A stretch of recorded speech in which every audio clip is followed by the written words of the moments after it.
It was 1974. Local TV viewers were watching shows like Happy Days, Yeah. Marcus Welby, or The $6 Million Man. Do you remember those shows? Yes. Okay. All on a brand new station called KIVI. At least in reruns. Oh, boy. Channel 6 first signed on the air 40 years ago this month, launching a new era of local programming. Here's a look back at how it all started. It just stuck out like a sore thumb when you drove past it and said, "What's that?" Why, that's the new television station. Your building was revolutionary. Channel 6 made an impression right from the beginning. But this was the Star Wars building before Star Wars was here. We have no other examples of this architecture in the city of Nampa. We signed on in February of 1974, offering ABC shows you couldn't get anywhere else. The past is back. Happy days are here again. Prior to Channel 6 coming on the air, there were only 2 television stations, commercial television stations in Boise, and no cable. And immediately started shaking things up. The news at 6 o'clock, Channel 6 pioneered that.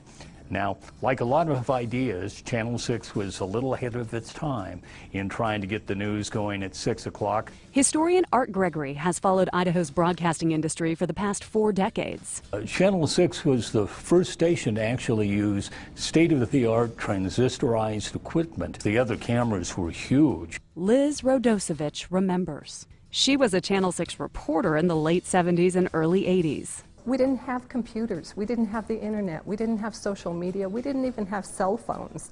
So we had to stay in touch as best we could, try and have the best, most efficient equipment. Dan Smead also remembers. He was our evening anchor and news director from 1978 to 1991. Of course, satellite was still probably several years away. So logistically, news gathering and got down to 4 wheels and a lot of foot traffic. A lot changed in the coming years. We were Boise's first to broadcast in stereo, and one of the first to broadcast in high definition. And change, well, that's especially true in the Treasure Valley as it's grown. And so I would call the 1970s, when Channel 6 signed on, a time of change. And Channel 6 was part of that change, and in many ways led that change. One thing that's the same, we're still on your side in the same building that's now a Treasure Valley landmark. Journal Broadcasting Company has more radio and TV stations than anyone else in the state of Idaho, and they're headquartered in this building. Michelle? Oh, and the outfits have changed too, just a little bit. Just a little bit. So why KIVI? Well, the station was originally called, if anybody remembers, KITC. But it was changed just within a few months. A little bit of trivia there.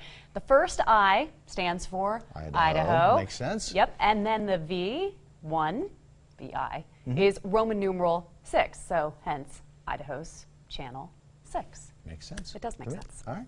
Well, save a trip.